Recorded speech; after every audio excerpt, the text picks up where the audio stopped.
حضرت سیدنا یوسف بن حسین رحمۃ اللہ تعالی علیہ سے مروی ہے، ایک دفعہ حضرت سیدنا ذوالنون مصری علیہ رحمۃ اللہ القوی محفل میں جلوہ گر تھے۔ آس پاس معتقدین و محبین کا ہجوم تھا۔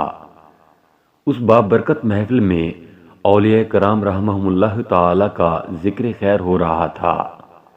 حضرت سیدنا ذوالنون مصری علیہ رحمۃ اللہ القوی لوگوں سے اولیاء کرام رحمہم اللہ تعالی کی کرامات سن رہے تھے۔ حضرت ابراہیم بن ادہم علیہ رحمۃ اللہ العظم کا ذکر خیر ہونے لگا۔ لوگوں نے کہا، آپ رحمۃ اللہ تعالی علیہ کو اللہ رب العزت نے بہت سی خوبیوں سے نوازا تھا۔ آپ رحمۃ اللہ تعالی علیہ سے بہت سی کرامات کا صدور ہوا۔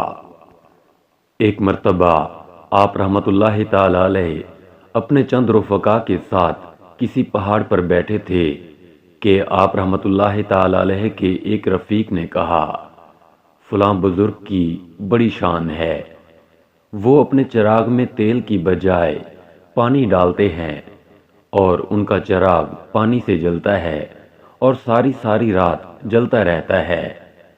یہ سن کر حضرت سیدنا ابراہیم بن ادہم علیہ رحمۃ اللہ العظم نے فرمایا، اگر اللہ عز و جل کا مخلص و صادق بندہ کسی پہاڑ کو حکم دے کہ وہ اپنی جگہ سے ہٹ جائے تو پہاڑ اپنی جگہ چھوڑ دیتا ہے۔ اتنا کہنے کے بعد آپ رحمۃ اللہ تعالی علیہ نے پہاڑ کو ٹھوکر ماری تو یکا یک پہاڑ حرکت میں آ گیا۔ یہ دیکھ کر آپ رحمۃ اللہ تعالی علیہ کے رفقا خوف زدہ ہو گئے۔ آپ رحمۃ اللہ تعالی علیہ نے دوبارہ پہاڑ کو ٹھوکر ماری اور فرمایا، اے پہاڑ ساکن ہو جا، میں نے تو اپنے ساتھیوں کو سمجھانے اور مثال بیان کرنے کے لیے تجھے ٹھوکر ماری تھی، اب ساکن ہو جا۔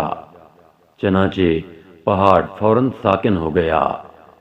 جب لوگوں نے حضرت سیدنا ذوالنون مصری علیہ رحمۃ اللہ القوی کی بارگاہ عالیہ میں حضرت سیدنا ابراہیم بن ادہم علیہ رحمۃ اللہ العظم کی یہ کرامت بیان کی تو آپ رحمۃ اللہ تعالی علیہ نے فرمایا، اگر اللہ عز و جل کا بندہ یقین کامل کے ساتھ دیوار سے کہے کہ ہمیں کھجوریں کھلا تو اللہ عز و جل اس پر قادر ہے کہ وہ اپنے بندے کو دیوار سے تازہ کھجوریں کھلا دے۔ یہ کہنے کے بعد آپ رحمۃ اللہ تعالی علیہ نے دیوار پر اپنا دست کرامت مارا تو دیوار سے تازہ و عمدہ کھجوریں گرنا شروع ہو گئیں۔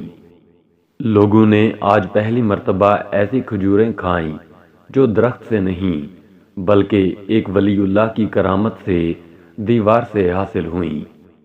یہ منظر دیکھ کر حضرت سیدنا ذوالنون مصری علیہ رحمۃ اللہ القوی مغموم ہو گئے اور اللہ عز و جل کی بارگاہ میں عرض گزار ہوئے، اے میرے پاک پروردگار عز و جل، میں اس بات سے تیری پناہ چاہتا ہوں کہ تو مجھ پر ناراض ہو، مجھے اپنی ناراضگی سے ہمیشہ محفوظ رکھنا، کبھی بھی مجھ سے ناراض نہ ہونا۔ اللہ عز و جل کی ان پر رحمت ہو اور ان کے صدقے ہماری مغفرت ہو، آمین، بجاہ نبی الامین صلی اللہ تعالی علیہ وآلہ وسلم۔